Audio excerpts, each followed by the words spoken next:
संजय दत्त ने डीसीपी कृष्णलाला बिश्नोई के सामने वो कहानी कही जिसने उन्हें स्टार से कैदी बना दिया और बॉम्बे बम धमाके का आरोपी नंबर 117 बना दिया।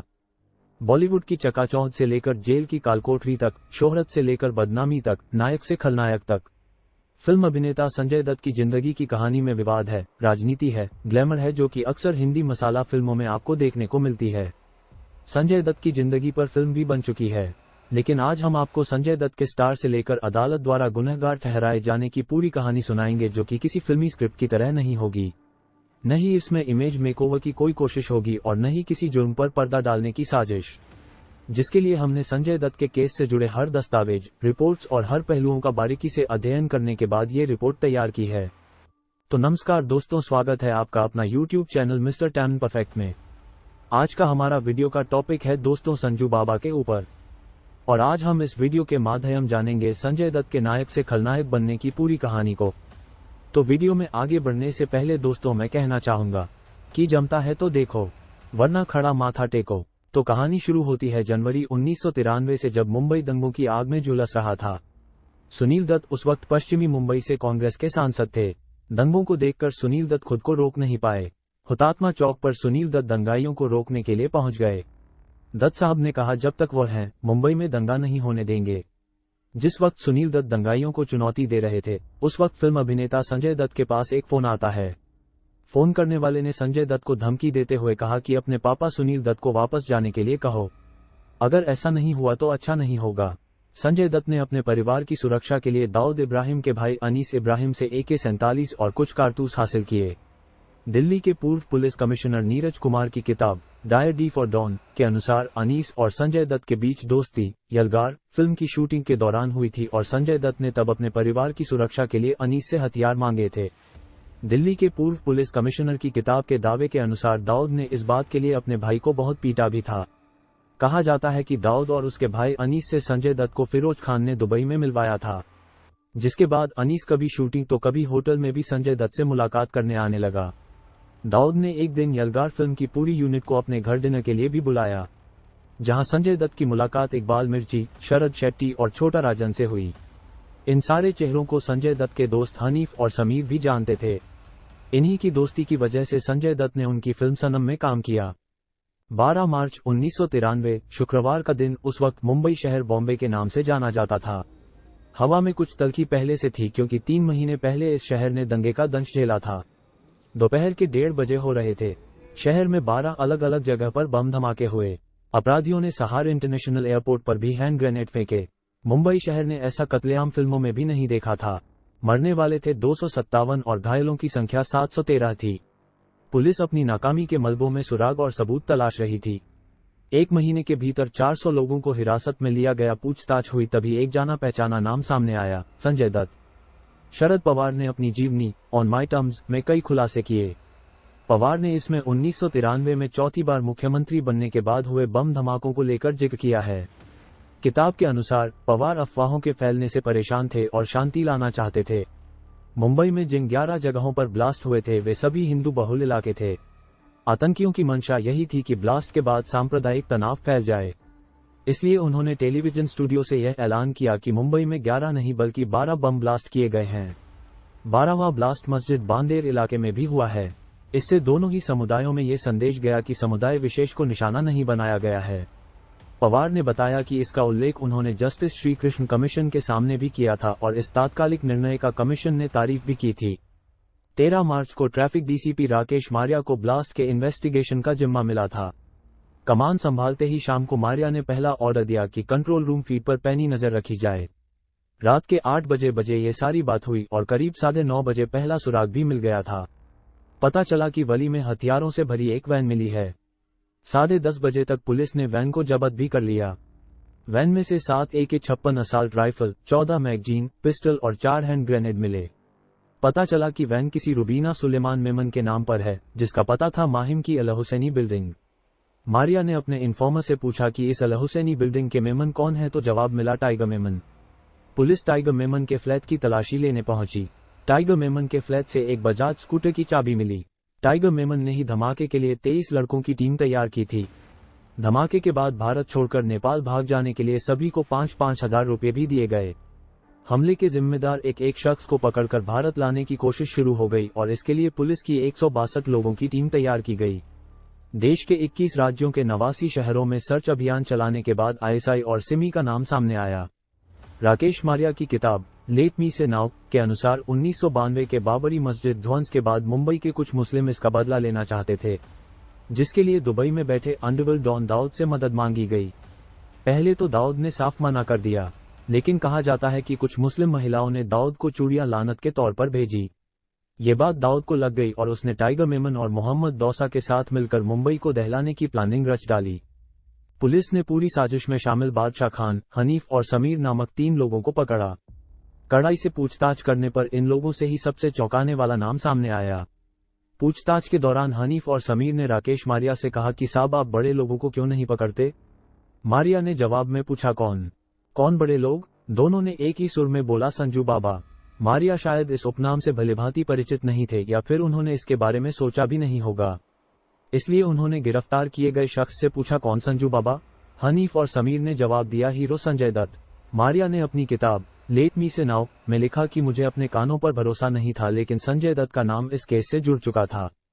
पुलिस की जांच में पाया गया कि भरूच से मुंबई तक कुछ हथियार लाए गए थे, लेकिन इन्हें कहीं भी रखने की जगह नहीं थी। तभी अनीस इब्राहिम ने सुझाव दिया था कि हीरो संजय दत्त के घर पर रख सकते हैं। संजय दत्त के घर पर 3 AK-56 राइफल, 25 हैंड ग्रेनेड और एक 9mm पिस्टल रखी गई, जो बाद में खतरनाक काम में इस्तेमाल आई। पुलिस संजय दत्त के घर पहुंची, जहां उन्हें कुछ पता तो नहीं चला सिवाय इसके कि संजय दत्त फिल्म की शूटिंग के लिए मॉरिशस गए हैं। ये जानकारी खुद संजय दत्त के पिता सुनील दत्त ने पुलिस को दी। 19 अप्रैल 1993 को संजय दत्त की फ्लाइट मॉरिशस से मुंबई लैंड करती है। फ्लाइट से उतरते ही उनके सामने राकेश मारिया थे। उन्होंने अपना परिचय देते हुए संजय से उनका पासपोर्ट और बोर्डिंग पास ले लिया, जिसके बाद संजय पुलिस जीप में थे और पूरे रास्ते किसी ने उनसे एक शब्द नहीं बोला, जबकि संजय बार बार कह रहे थे कि आप ये नहीं कर सकते, मुझे मेरी फैमिली से मिलने दीजिए। गिरफ्तारी के बाद संजय दत्त ने गुनाह कबूल करने का फैसला किया। ये संजय दत्त का बड़ा फैसला था। संजय दत्त पर जो आरोप लग रहे थे वो terrorist and deceptive activities act Tada के तहत उन्हें आरोपी बनाने के लिए काफी थे, यानी कि आतंकवादियों की फहरिस्त में बॉलीवुड स्टार संजय दत्त का नाम। टाडा कानून के मुताबिक कबूलनामा का इस्तेमाल अभियुक्त के खिलाफ फैसले में किया जा सकता है। संजय दत्त ने डीसीपी कृष्णलाल बिश्नोई के सामने वो कहानी कही जिसने उन्हें स्टार से कैदी बना दिया और बॉम्बे बम धमाके का आरोपी नंबर 117 बना दिया। राकेश मारिया ने अपनी किताब में कहा कि तफ्तीश के दौरान संजय दत्त का सामना उस वक्त के सांसद सुनील दत्त से कराया। पिता को सामने देखते ही संजय दत्त मारिया के सामने जोर जोर से रो पड़े और कहा मेरे से गलती हो गई। अप्रैल में हिरासत में लिए जाने के बाद 4 जुलाई 1994 को आर्म्स एक्ट के मामले में संजय दत्त की बेल कैंसिल कर उन्हें जेल भेज दिया गया। ये सुनील दत्त के लिए सबसे मुश्किल वक्त था। देश का सांसद होते हुए भी अपने बेटे को जेल जाने से नहीं बचा पाए। 15 महीने संजय दत्त को जेल में रहना पड़ा, जिसके बाद सुप्रीम कोर्ट ने संजय दत्त को 1995 में जमानत पर रिहा कर दिया, लेकिन 2 ही महीने बाद दिसंबर 1995 में उन्हें फिर से गिरफ्तार कर लिया गया। सुनील दत्त की सारी जद्दोजहद इसी बात पर थी कि उनके बेटे की बेगुनाही सामने आए। इसके लिए उन्हें हर तरफ मदद की दरकार थी, सबसे ज्यादा तो अपने ही घर से यानी कांग्रेस से। उन्हें निराश ही होना पड़ा। महाराष्ट्र में शरद पवार, मुरली देवड़ा या फिर दूसरे ऊंचे रसूख वाले हर नेता की तरफ उन्होंने नजर उठाई, मगर उन्हें निराश ही होना पड़ा। सुनील दत्त ने इस दौरान संजय दत्त की रिहाई के लिए बहुत कोशिश की और कई जाने माने लोगों से मुलाकात भी की। इस समय महाराष्ट्र कांग्रेस पार्टी का गढ़ था, जिसने आजादी के बाद से दशकों तक इस पर शासन किया था। लेकिन भारतीय जनता पार्टी भाजपा के सहयोग से बाल ठाकरे की शिवसेना के उदय और हिंदुत्व की गहरी विचारधारा के प्रवाह के साथ राज्य का राजनीतिक रंग एक नए स्वाद का अनुभव कर रहा था। उल्लेखनीय है, मुंबई विस्फोट का कड़ा विरोध करने वाली शिवसेना संजय दत्त की कथित आपराधिक गतिविधियों के खिलाफ पार्टी के मुखपत्र सामना में अभियान चला रही थी। हालांकि घटनाओं का एक आश्चर्यजनक मोड़ तब आया जब ठाकरे ने शिवाजी पार्क में एक पार्टी की बैठक में घोषणा की कि दत्त निर्दोष हैं। यह न केवल भाजपा के लिए एक आश्चर्य घटना थी, बल्कि अपनी ही पार्टी के सदस्यों को हैरान कर देने ऐलान था। महाराष्ट्र में सत्ता का परिवर्तन 1995 में हो चुका था और सूबे के तख्त पर बीजेपी और शिवसेना की सरकार बन चुकी थी।